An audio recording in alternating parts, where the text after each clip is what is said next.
Hi friends, good afternoon. నేను మీ David sir, polity faculty.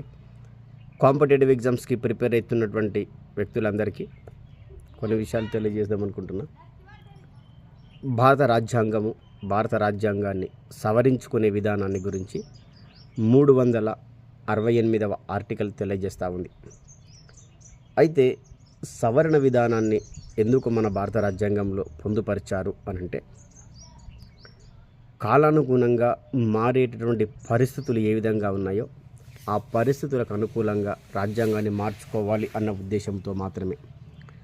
అయితే భారత రాజ్యాంగాన్ని సవరించుకునే అవకాశం అనేది ఉంది, కానీ భారత రాజ్యాంగం యొక్క మౌలికమైనటువంటి స్వరూపాన్ని మార్చే అధికారం మాత్రం లేదు. అంటే పరిపాలన విధానంలో చాలా రిఫార్మేషన్స్ వస్తూ ఉంటాయి, అడ్మినిస్ట్రేషన్స్లో రిఫార్మేషన్స్ వస్తూ ఉంటాయి. దానికి అనుకూలంగా మనము సవరణలు చేసుకోవచ్చు, అనుకూలంగా మార్చుకోవచ్చు, కానీ మౌలిక స్వరూపాన్ని మార్చే అధికారం మాత్రం ఎవరికి లేదు.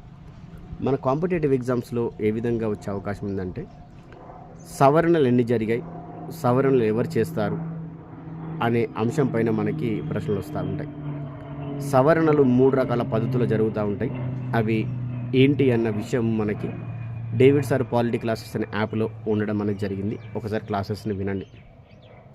సవరణల పైన మనకి ప్రశ్నలు వచ్చినప్పుడు కాన్సెప్ట్ ఓరియంటెడ్గా వస్తూ ఉన్నాయి, కాబట్టి సవరణల గురించి చాలా బాగా మీరు చదవాలని కోరుతా ఉన్నాను.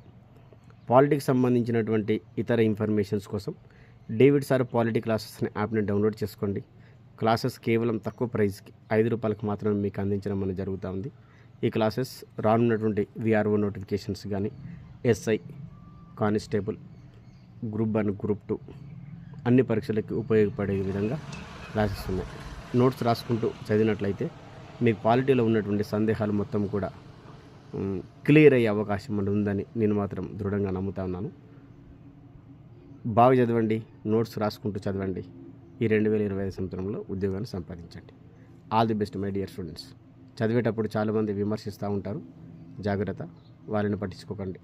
మంచి పనులు చేసేటప్పుడు విమర్శలు చాలా వస్తూ ఉంటాయి, వాటిని లెక్క చేయకుండా ముందుకెళ్ళడమే ఒక ఆస్పిరెంట్గా మనందరి యొక్క బాధ్యత. All the best my dear students.